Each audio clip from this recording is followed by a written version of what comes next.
Across the country, the economy is hitting Americans hard, with 21 million out of work and 6.6% of mortgages in delinquency. The congressional bailout that has been protecting mortgages and extending unemployment runs out at the end of December, and that puts pressure on Congress to pass another relief package. But investors are looking down the road and signaling their optimism.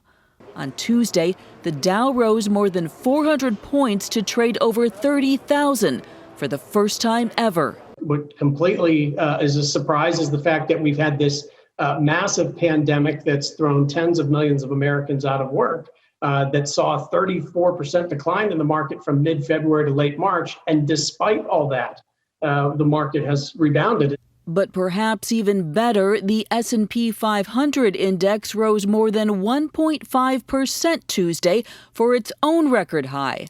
It has a far greater impact on 401k accounts than the Dow.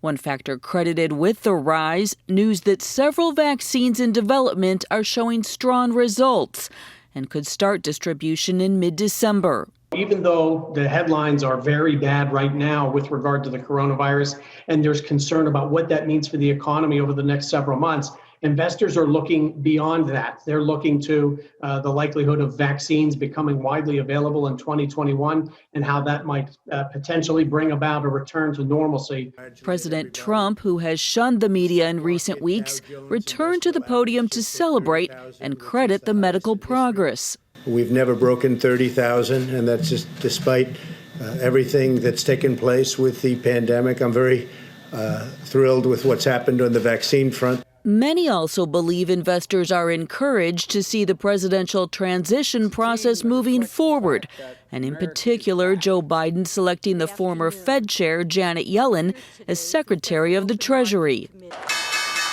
The good news from Wall Street cannot trickle down fast enough for the many Americans who find themselves in long food lines, like this distribution sponsored by CBN's Operation Blessing, the Goodness Project, and Gateway Church in Fort Worth, Texas last weekend. Our community has been struggling during this time, losing jobs, having people laid off. These families are looking to get back on their feet, and with good news from Wall Street and potentially Congress, the outlook becomes a little brighter. Heather Sells, CBN News.